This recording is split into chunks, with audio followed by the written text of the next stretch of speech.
welcome to another episode of Titan PI TV, where we're looking at the inside workings of a live operational investigation agency, that being Titan in Derby. Although we do have 10 offices from Truro down in the southwest all the way up to Manchester in the northwest, which gives us a national English coverage.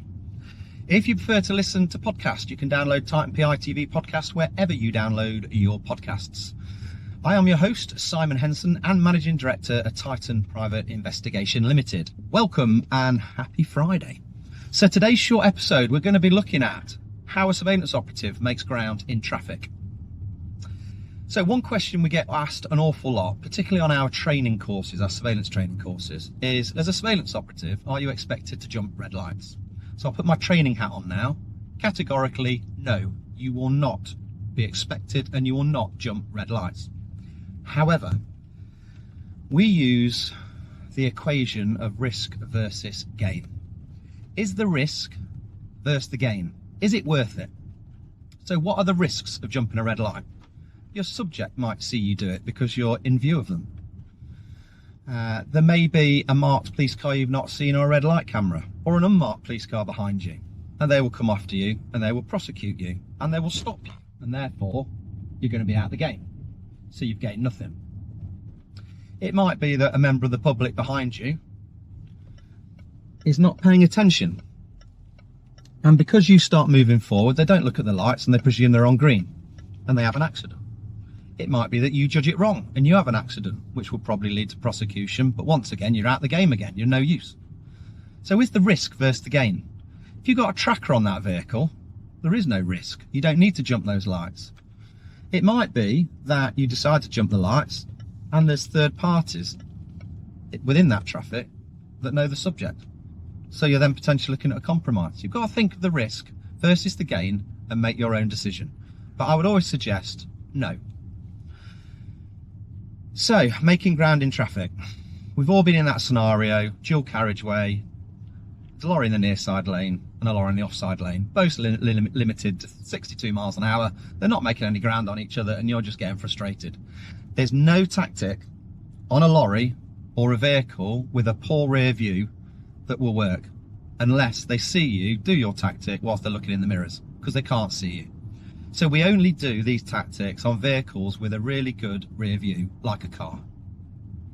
So one tactic may be you close down the gap and you tailgate that vehicle. I wouldn't advise that, because you're also reducing your view ahead of that vehicle, and if there's an incident, accident, obstruction ahead and the vehicle in front has to brake hard, potentially you're going to get involved in that accident and then you're no use to the surveillance and potentially get prosecuted. You might think to flash your headlights, but you've got to think, the subject, am I in their rear view? Will I be triggering their attention on me by flashing those lights? It might be that you decide, which is probably the most non-aggressive way, which is to put your offside indicator on so the car in front knows you're trying to get around them. Or you could use a really aggressive tactic called quartering. So, set the scene. You've got vehicles, you're on a dual carriageway, you've got vehicles in the near side lane. They're all in a line doing 70 miles an hour. At the head of those vehicles, in the offside lane, which you're behind, there's a vehicle also doing 70 miles an hour, making no ground and just hogging the whole lane. You need to get around it. So to quarter them, you would make a big gap between you and that vehicle in front of you.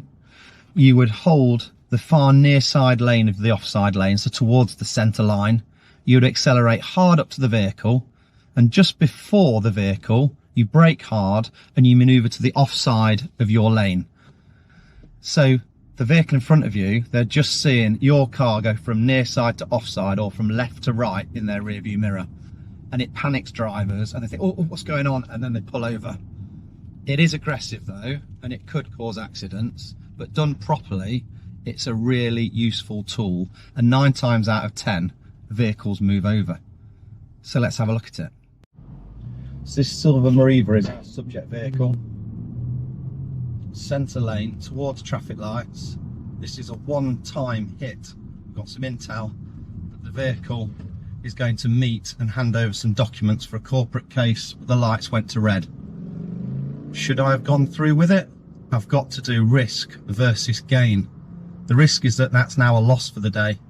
It's not done the first exit the roundabout, but it could have done second, third, which is the M1 North, which is unlikely, or the third, which is A52 towards Derby. What would you have done? Post in the comments, would you have done that red light? Or would you have waited and stuck to the highway code? Okay, so our subject vehicle is temporarily away from view. And this vehicle in front of me is stopping me make progression to catch our vehicle up. So it's pointless me doing a quarter manoeuvre now because there's nowhere for it to go. When there's a gap, I can do it. So here we go, quartering.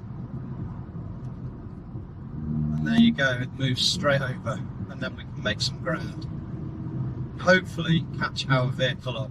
So the quarter manoeuvre there was I was on the near side of the road, and then I quite aggressively closed the gap between me and the vehicle in front, and then at the last minute brake and move over to the right of the lane. You probably heard me go onto the rumble strips. So I'm just flickering across from left to right of the person's rear view mirror, very close, and they could panic or they just get out of your way, and it works every time. It's a really useful tactic which allows me to make ground then. So our subject once again has got ahead of us.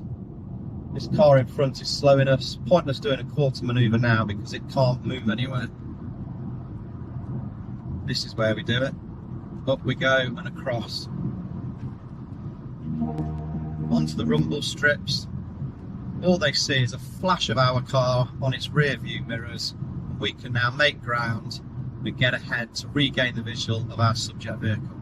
So that's two examples of quartering for you. So there you have it. That's how we make ground. Quartering, yes, it's aggressive, but it's I think, the most covert way to make ground. And it shifts people every time. Maybe it's something you want to try. So that's another episode of Titan PI TV. Hope you enjoyed it. Give us a thumbs up if you did. If you don't want to miss further episodes, then please subscribe to the channel. Until next time, thank you.